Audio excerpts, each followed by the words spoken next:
Brandon. Hi. We've been doing a lot of celebrating, haven't we? Yeah.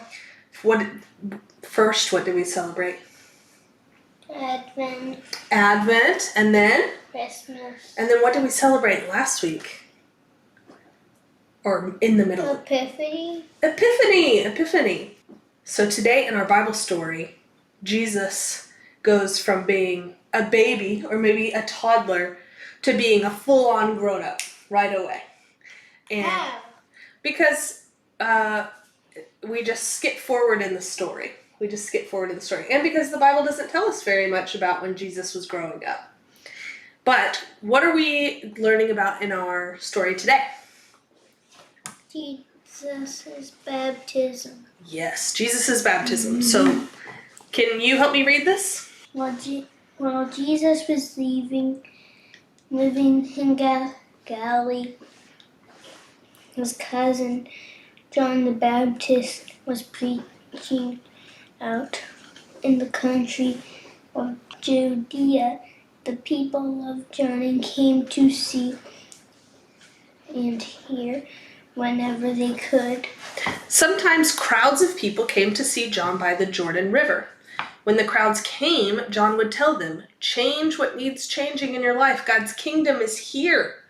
The people would promise to change their lives, and John would baptize them to show that they were a new person in God's eyes. "I baptize you on the outside with plain old water from the Jordan River, but this is nothing compared to what's coming," John would exclaim.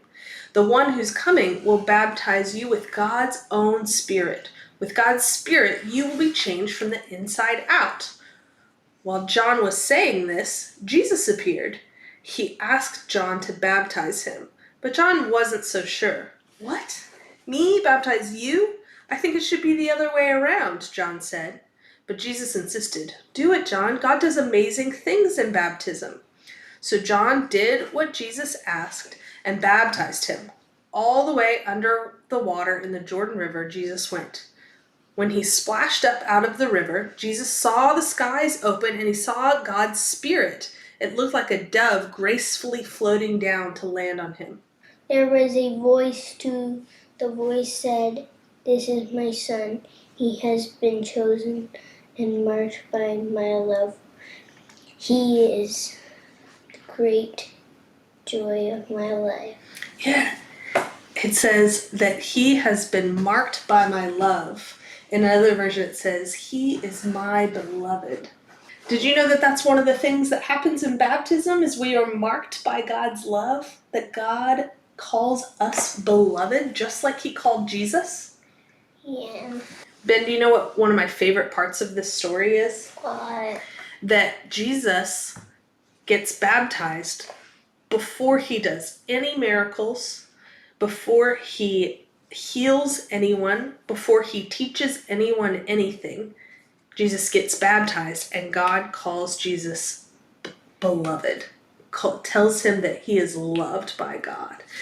Do you know that that is part of our baptism too? No. Yeah. Have you been baptized? Yeah. Yeah, you got baptized when you were 1, right? At your first birthday. Do you think you'd done anything impressive by the time you were 1? No. No, you hadn't done anything that impressive. But you know what?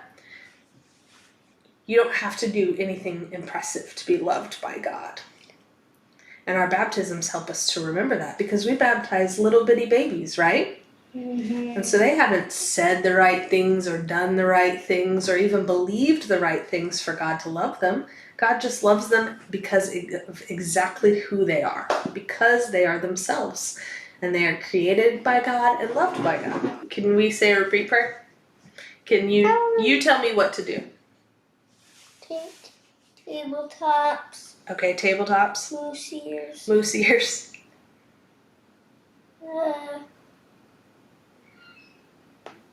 Books in our hands. Books in hands.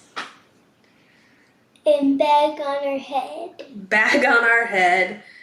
Praying hands. All right. Dear God. Dear God. Thank you. Thank you. For telling us. For telling us. We are loved. We are loved. We love you. We love you. Help us love others. Help us love our others. Amen. Amen. Way to go, man.